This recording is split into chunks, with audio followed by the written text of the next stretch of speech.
SSLC ವಿದ್ಯಾರ್ಥಿಗಳಿಗೆ ಬೇಸಿಗೆ ಉಚಿತ ತರಬೇತಿ. ಅರುಣ್ ಚಂದ. ಪಟ್ಟಣದ ಅಖಿಲ ಭಾರತ ವೀರಶೈವ ಲಿಂಗಾಯತ ಮಹಾಸಭಾ ಹಾಗೂ ತಾಲೂಕಾ ವೀರಶೈವ ಲಿಂಗಾಯತ ಸಮಾಜದ ವತಿಯಿಂದ ಎಸ್ಎಸ್ಎಲ್ಸಿ ವಿದ್ಯಾರ್ಥಿಗಳಿಗೆ ಉಚಿತ ಬೇಸಿಗೆ ಶಿಬಿರ. ಮಾರ್ಚ್ 5ರಿಂದ ಅರ್ಜಿ ಸ್ವೀಕಾರ.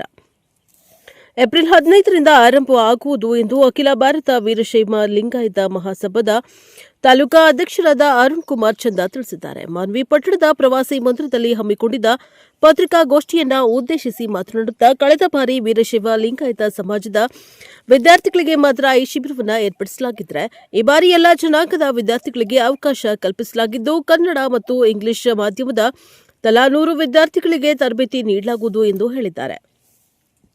ಏಪ್ರಿಲ್ 15ರಿಂದ ಪ್ರಾರಂಭವಾಗುವ ಶಿಬಿರವು ಬೆಳಗ್ಗೆ 9:30ರಿಂದ ಸಂಜೆ 4:30ರವರೆಗೆ ಒಟ್ಟು 45 ದಿನಗಳ ಕಾಲ ಪಟ್ಟಣದ ಕಳಿಂಗ ಪದವಿ ಪೂರ್ವ ಕಾಲೇಜಿನಲ್ಲಿ ನಡೆಯಲಿದೆ ಎಂದು ತಿಳಿಸಿದ್ದಾರೆ.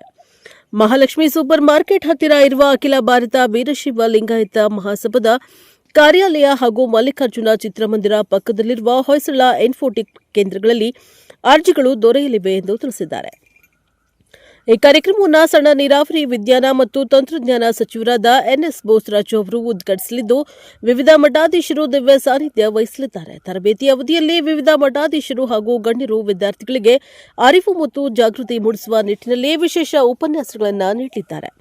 ತಾಲೂಕಾ ವೀರಶೈವ ಲಿಂಗಾಯತ ಸಮಾಜದ ಪ್ರಧಾನ ಕಾರ್ಯದರ್ಶಿ ಜಗದೀಶ್ ಓತೂರು ಮಾತನಾಡಿ, ಕಲ್ಯಾಣ ಕರ್ನಾಟಕ ಭಾಗವು ವಿದ್ಯಾಭ್ಯಾಸದಲ್ಲಿ ಹಿಂದುಳಿದಿರುವ ಹಿನ್ನೆಲೆ ವಿದ್ಯಾರ್ಥಿಗಳಿಗೆ ಶೈಕ್ಷಣಿಕವಾಗಿ ಉತ್ತೇಜನ ನೀಡುವ ಉದ್ದೇಶದಿಂದ ಈ ಉಚಿತ ತರಬೇತಿ ಶಿಬಿರವನ್ನು ಹಮ್ಮಿಕೊಳ್ಳಲಾಗಿದೆ ಎಂದರು. ಈ ಸಂದರ್ಭದಲ್ಲಿ ತಾಲೂಕಾ ವೀರಶೈವ ಲಿಂಗಾಯತ ಸಮಾಜದ ಅಧ್ಯಕ್ಷ ಹರಿಹರ ಪಾಟೀಲ್, ಕಾರ್ಯಾಧ್ಯಕ್ಷರಾದ ಶ್ರೀಧರ ಸ್ವಾಮಿ ಹಿರೋಕೊಟ್ನೇಕಲ್, ಕಾರ್ಯದರ್ಶಿ ಶಂಕರಪ್ಪ ಅಂಗಡಿ ನಕ್ಕುಂದಿ, ಮುಖಂಡರಾದ ಡಾ ಮಲ್ಲಿಕಾರ್ಜುನ ಬೊಮ್ಮನಾಳ, ಸಮಿತಿಯ ಸದಸ್ಯರಾದ ವಿಶ್ವನಾಥ ಪಾಟೀಲ್, ಚಂದ್ರಶೇಖರ ಕುಂಬಾರ, ಹೊಯ್ಸಳ ಸ್ವಾಮಿ ಸೇರಿದಂತೆ ಇನ್ನಿತರರು ಉಪಸ್ಥಿತರಿದ್ದರು. Bureau report MD Ghouse, Praja power TV, Manvi. ಮಾಧ್ಯಮಿತರಿಗೆ ನಮಸ್ಕಾರಗಳು. ಅಖಿಲ ಭಾರತ ವೀರಶೈವ ಮಹಾಸಭಾ ಹಾಗೂ ತಾಲೂಕಾ ವೀರಶೈವ ಲಿಂಗಾಯತ ಸಮಾಜದ ವತಿಯಿಂದ ಕಳೆದ ಸಾಲಿನಂತೆ ಈ ಸಾಲಿನೂ ಕೂಡ ನಾವು 9ನೇ ತರಗತಿ ಪಾಸಾದಂಥ ಮಕ್ಕಳಿಗೆ ಉಚಿತ ತರಬೇತಿ ಶಿಬಿರಗಳನ್ನು ಹಮ್ಮಿಕೊಳ್ಳಲಾಗಿದೆ. ಸುಮಾರು 200 ಜನ ವಿದ್ಯಾರ್ಥಿಗಳಿಗೆ ಈ ಒಂದು ಶಿಬಿರದಲ್ಲಿ ಅವಕಾಶ ಮಾಡಿಕೊಡಬೇಕನ್ನುವಂಥ ಉದ್ದೇಶವನ್ನು ಈ ಸಾರಿ ಹೊಂದಿದ್ದೇವೆ. ಕಳೆದ ಸಾರಿ ನಾವು ನಮ್ಮ ಸಮಾಜದವರಿಗೆ ಮಾತ್ರ ಸೀಮಿತ ಮಾಡಿದ್ವಿ. ಮತ್ತು ಎಲ್ಲ ಸಮಾಜದ ಒಂದು ಮುಖಂಡರ ಒಂದು ಒತ್ತಾಸೆ ಮೇರೆಗೆ ನಾವು ಈ ಸಾರಿ 200 ವಿದ್ಯಾರ್ಥಿಗಳಿಗೆ ಈ ಒಂದು ಶಿಬಿರದಲ್ಲಿ ಅವಕಾಶ ಮಾಡಿಕೊಡ್ತಾ ಇದ್ದೇವೆ. ಜೊತೆಗೆ ಈ ಶಿಬಿರದಲ್ಲಿ ಬಹಳ ಮುಖ್ಯವಾಗಿ ನಮ್ಮ ಕಲ್ಯಾಣ ಕರ್ನಾಟಕ ಭಾಗದಲ್ಲಿ ಅತ್ಯಂತ ಶಿಕ್ಷಣ ಹಿಂದುಳಿದಿರುವಂಥದ್ದು. ಈ ಒಂದು ಹಿಂದುಳಿದ ಪ್ರದೇಶಗಳಲ್ಲಿ ಒಂದು ಶಿಕ್ಷಣವನ್ನ SSLC ಫಲಿತಾಂಶವನ್ನು ಹೆಚ್ಚಿಸುವಂತ ನಿಟ್ಟಿನಲ್ಲಿ ನಮ್ಮ ಸಮಾಜದ ಕಡೆಯಿಂದ ಒಂದು ಅಳಿಲು ಸೇವೆಯಾಗಿ ಇದನ್ನು ಮಾಡಬೇಕನ್ನುವಂಥ ಉದ್ದೇಶದಿಂದ ನಾವು ಈ ಕಾರ್ಯವನ್ನು ಕೈಗೆತ್ತಿಕೊಂಡಿದ್ದೇವೆ. ಇದಕ್ಕೆ ನಮ್ಮ ಸಮಾಜದ ಎಲ್ಲ ಗಣ್ಯರು ಕೂಡ ಇದಕ್ಕೆ ಕೈ ಜೋಡಿಸಿ ನಮಗೆ ಬೆಂಬಲಿಸ್ತಾ ಇದ್ದಾರೆ. ಅವರೆಲ್ಲರಿಗೂ ಕೂಡ ಈ ಮೂಲಕ ನಾನು ಧನ್ಯವಾದ ತಿಳಿಸೋದಕ್ಕೆ ಇಷ್ಟಪಡ್ತೇನೆ. ಅದರ ಜೊತೆಯಲ್ಲಿ ಮಕ್ಕಳಿಗೆ ಅನುಕೂಲವಾಗುವಂಥ ರೀತಿಯಲ್ಲಿ ಸುಮಾರು 110 ಜನ ಶಿಕ್ಷಕರು, ಇಂಗ್ಲಿಷ್ ಮೀಡಿಯಂಗೆ ಮತ್ತು ಕನ್ನಡ ಮೀಡಿಯಂಗೆ 10 ಜನ ನುರಿತ ಶಿಕ್ಷಕರನ್ನ ನಾವು ಇದಕ್ಕೆ ನೇಮಕ ಮಾಡ್ಕೊಳ್ತಾ ಇದ್ದೇವೆ. ಅದೇ ರೀತಿಯಾಗಿ ಮಕ್ಕಳಿಗೆ ತರಗತಿಯಲ್ಲಿ ಕುಡಿಯುವ ನೀರಿನ ವ್ಯವಸ್ಥೆ ಆಗಿರ್ಬೋದು, ತರಗತಿಯಲ್ಲಿ ಈ ಫ್ಯಾನ್ ಮತ್ತು ಕೊಠಡಿಗಳ ಒಂದು ವ್ಯವಸ್ಥೆಯನ್ನ ಚೆನ್ನಾಗಿರುವಂತ ನಿಟ್ಟಿನಲ್ಲಿ ಅವರಿಗೆ ಅನುಕೂಲಗಳನ್ನು ಮಾಡಿಕೊಳ್ಳುವಂತ ಉದ್ದೇಶದಿಂದ ಆ ಒಂದು ಪ್ರಯತ್ನದಲ್ಲಿ ಎಲ್ಲ ಒಂದು ವ್ಯವಸ್ಥೆಯನ್ನ ನಾವು ಮಾಡ್ಕೊಂಡಿದ್ದೇವೆ. ಅದರ ಜೊತೆಯಲ್ಲಿಯೇ ಸರಿಯಾಗಿ ಬೆಳಗ್ಗೆ 9:30ರಿಂದ ಸಂಜೆ 4:30ರವರೆಗೆ ಈ ಒಂದು ತರಗತಿಗಳು ನಡೀತವೆ.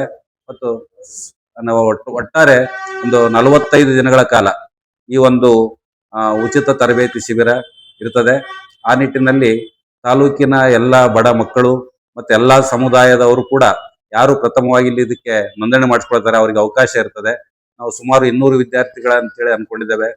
ಸುಮಾರು 200 ವಿದ್ಯಾರ್ಥಿಗಳಿಗೆ ಉಚಿತವಾಗಿ ಈ ಒಂದು ತರಬೇತಿಯನ್ನು ಕೊಡ್ತಕ್ಕಂಥ ಉದ್ದೇಶದ ಮೂಲಕ ನಾವು ಇದನ್ನೇ ಈ ಸಾರಿನೂ ಕೂಡ ಹಮ್ಮಿಕೊಂಡಿದ್ದೇವೆ.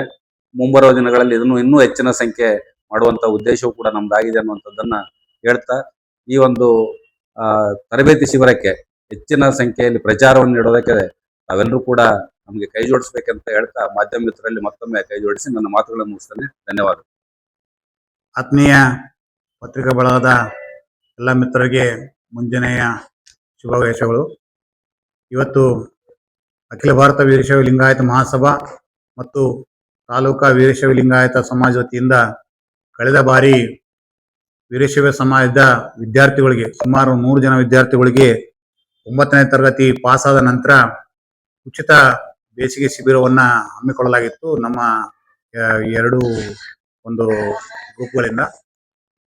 ಆದರೆ ಈ ಬಾರಿ ನಮ್ಮ ಬಸವಣ್ಣನವರ ರೇಣುಕಾಚಾರ್ಯ ಒಂದು ಆಶಯದಂತೆ ಇವನಾರವ ಇವನಾರವ ಇವನಾರವ ನೆನೆಸಿದರೆ ಇವ ನಮ್ಮವ ನೆನೆಸಯ್ಯ ಅಂತೇಳಿ ನಾವೆಲ್ಲರನ್ನೂ ನಮ್ಮ ಸಮುದಾಯದೊಂದಿಗೆ ಗುರುತಿಸ್ಕೊಂಡು ಹೋಗ್ಬೇಕು ಅನ್ನೋ ಒಂದು ಉದ್ದೇಶಕ್ಕೆ ಈ ಬಾರಿ ಎಲ್ಲಾ ಸಮುದಾಯದ ವಿದ್ಯಾರ್ಥಿಗಳಿಗೆ ಈ ಒಂದು ಶಿಕ್ಷಣ ಇದು ವ್ಯವಸ್ಥೆ ಮುಟ್ಲಿ ಅನ್ನೋ ಒಂದು ಕಾಳಜಿಯಿಂದ ಈ ಬಾರಿ ಎಲ್ಲಾ ಸಮುದಾಯದ ವಿದ್ಯಾರ್ಥಿಗಳನ್ನ ನಾವು ಈ ಒಂದು ಬೇಸಿಗೆ ಶಿಬಿರದಲ್ಲಿ ಸೇರ್ಪಡೆ ಮಾಡ್ಕೋಬೇಕಂತ ಮಾಡೀವಿ.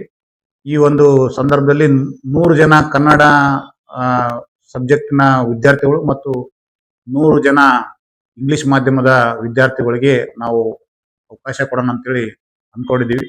ಈ ಬರ್ತಕ್ಕಂಥ ಮುಂದಿನ ತಿಂಗಳ ಏಪ್ರಿಲ್ 5ನೇ ತಾರೀಕಿನಂದು ಈ ತರಬೇತಿ ಶಿಬಿರ ಪ್ರಾರಂಭ ಆಗ್ತದ. ಇದು ಕಳಿಂಗ ಕಾಲೇಜಿನಲ್ಲಿ ಬೆಳಗ್ಗೆ 9:30ರಿಂದ ಪ್ರಾರಂಭವಾಗಿ ಮಧ್ಯಾಹ್ನ 4:00ವರೆಗೆ ಮುಕ್ತಾಯ ಆಗ್ತದ. ಈ ಒಂದು ತರಬೇತಿ ಕೇಂದ್ರದಲ್ಲಿ ವಿವಿಧ ಗಣ್ಯರು ಮತ್ತು ವಿವಿಧ ಮಠಾಧೀಶರು ಒಂದು ಅರಿವು ಮೂಡಿಸುವ ಮತ್ತು ಜಾಗೃತಿ ಮೂಡಿಸುವ ಒಂದು ನಿಟ್ಟಿನಲ್ಲಿ ಅವರು ಕೂಡ ಒಂದು ವಿಶೇಷ ಉಪನ್ಯಾಸವನ್ನು ಕೂಡ ನೀಡಲಿದ್ದಾರೆ. ಈ ಒಂದು ಮಾಹಿತಿ ಈಗ ಏನು ನಾವು ಈ 200 ಜನ ವಿದ್ಯಾರ್ಥಿಗಳಿಗೆ ಆದ್ಯತೆಯ ಮೇಲೆ ತಗೋಕಂತ ಮಾಡಿವಿ. ಪ್ರಥಮವಾಗಿ ಬಂದವರಿಗೆ ಪ್ರಥಮ ಆದ್ಯತೆ, ಹಂಗಾಗಿ ಕೇವಲ 200 ಜನ ಅವಕಾಶ ಇರೋದ್ರಿಂದ ನಾಳೆ ಬರ್ತಕ್ಕಂಥ 5ನೇ ತಾರೀಕು ಮಾರ್ಚ್ 5ನೇ ತಾರೀಕಿನಿಂದ ನಮ್ಮಲ್ಲಿ ಪ್ರವೇಶಗಳು ಪ್ರಾರಂಭ ಆಗ್ತವ. ಈ ಒಂದು ಪ್ರಾರಂಭದ ಅರ್ಜಿಗಳು ಅಖಿಲ ಭಾರತ ವೀರಶೈವ ಲಿಂಗಾಯತ ಮಹಾಸಭಾ ಕಾರ್ಯಾಲಯ ಇದು ಮಹಾಲಕ್ಷ್ಮಿ ಸೂಪರ್ ಮಾರ್ಕೆಟ್ ಹತ್ರ ಮತ್ತು ಹೊಯ್ಸಳ ಸ್ವಾಮಿ ಇನ್ಫೋಟೆಕ್ ಇದು ಮಲ್ಲಿಕಾರ್ಜುನ ಚಿತ್ರಮಂದಿರದ ಪಕ್ಕದಲ್ಲಿರ್ತಕ್ಕಂಥ ಒಂದು ಇದರಲ್ಲಿ 2 ಸ್ಥಳಗಳಲ್ಲಿ ಒಂದು ಅರ್ಜಿಗಳು ಸಿಗ್ತಾವ. ವಿದ್ಯಾರ್ಥಿಗಳು ಈ ಒಂದು ಇದರದ ಸದುಪಯೋಗವನ್ನ ಪಡೆದುಕೊಳ್ಬೇಕಂತೇಳಿ ನಾವು ಈ ಮೂಲಕ ವಿನಂತಿ ಮಾಡ್ತೀವಿ. ಮತ್ತು ಅದೇ ರೀತಿ ಈ ಒಂದು ಇದರಲ್ಲಿ ಉಚಿತ ತರಬೇತಿ ಶಿಬಿರದಲ್ಲಿ ಎಲ್ಲಾ ಸಮಾಜದ ಮುಖಂಡರೊಂದಿಗೆ ಕೂಡ ನಾವು ಸಂವಹನ ನಡೆಸಿ ಅವ್ರನ್ನು ಕೂಡ ಈ ಒಂದು ಕಾರ್ಯಕ್ರಮದಲ್ಲಿ ಭಾಗಿಯಾಗಿ ಮಾಡ್ತಾ ಇದ್ದೀವಿ. ಈ ಒಂದು ಕಾರ್ಯಕ್ರಮದ ಉದ್ಘಾಟನೆಯನ್ನ ಮಾನ್ಯ ಸಚಿವರಾಗಿರ್ತಕ್ಕಂಥ NS ಬೋಸರಾಜ್ ಸಾಹೇಬರು ಉದ್ಘಾಟನೆಯನ್ನು ಮಾಡಿದ್ದಾರೆ ಮತ್ತು ನಾಡಿನ ಎಲ್ಲ ಹಿರಿಯ ರಾಜಕಾರಣಿ, ಮಾಜಿ ಹಾಗೂ ಹಾಲಿ ಶಾಸಕರು ಎಲ್ಲರೂ ಭಾಗವಹಿಸಲಿದ್ದಾರೆ. ಅದಕ್ಕೆ ವಿದ್ಯಾರ್ಥಿಗಳು ಇದರ ಸದುಪಯೋಗವನ್ನು ಪಡೆದುಕೊಳ್ಬೇಕಂತೇಳಿ ನಾನು ಈ ಮೂಲಕ ವಿನಂತಿ ಮಾಡ್ತೀನಿ. ಧನ್ಯವಾದಗಳು.